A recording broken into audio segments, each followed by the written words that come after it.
गुलाबराव पाटील आणि अशोक चव्हाणांमध्ये वाद झाला। दोघांमध्ये पाणी प्रश्नावरून चांगलीच जुंपलेली आहे। महाराष्ट्रामध्ये जलशुद्धीकरणाची कामं अर्धवट आहे, अशोक चव्हाणांचं हे वक्तव्य।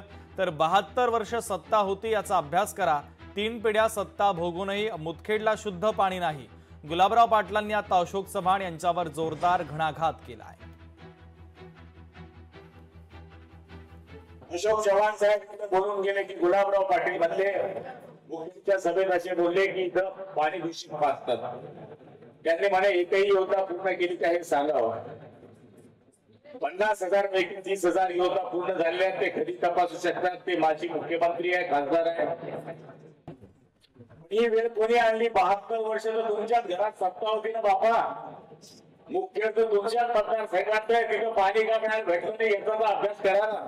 तुम्ही ज्येष्ठ नेते आहे, महान नेते आहे, राज्याचे नेते आहे, देशाचे नेते आहे, पारंपरिक तुमचे वडील, तुम्ही, तुमची मुलगी 3 पिढ्या झाली सत्ता तुमच्या हातात आहे, तुम्ही मुख्यला शुद्ध पाणी पाजू शकला नाही। पाणी पाजण्याचं काम राज्याच्या पाणी पुरवठा मंत्र्याचं, त्यांनी काम करायचे ना, दोष आम्हाला द्यायचा। मी मगाशी सभेमध्ये हेच सांगितलं, गुलाबराव कमीत कमी तुम्ही खोटं तर बोलू नका। पाणी पुरवठा विभाग तुमच्याकडे आहे, राज्याचं पाणी पुरवठा राज्याला पाणी द्यायचं काम तुमचं काम आहे। आणि तुम्ही जलजीवन मिशन सारखं केंद्र सरकारची जी योजना आहे ती तुम्ही महाराष्ट्रामध्ये अर्धवट सोडले, पैसे दिलेले नाहीत, या योजना अर्धवट राहिलेल्या आहेत। आणि नगरपालिकेचं सुद्धा नगरविकास विभाग जो आहे तुमच्या नेत्यांकडे आहे। आमचं म्हणणं एवढंच आहे की किमान आपलं आता तुमच्या हातामध्ये सरकार ते विभाग तुमचे काम पूर्ण करा ना।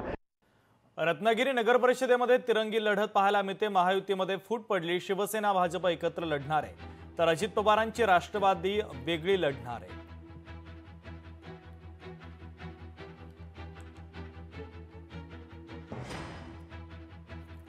तर रत्नागिरीमध्ये नगरसेवक पदाचे किती उमेदवार आपण पाहूयात। एकूण नगरसेवक पदाचे उमेदवार आहेत 32। महिलांसाठी आरक्षित जागा आहे 16। नगराध्यक्षपद महिला खुला प्रवर्गासाठी आरक्षित आहे।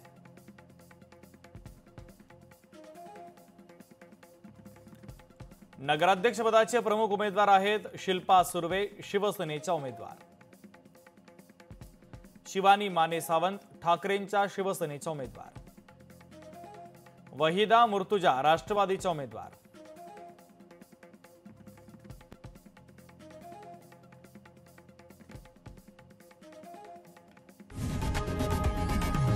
लोकशाही मराठी ऐका, पहा, जागरूक रहा।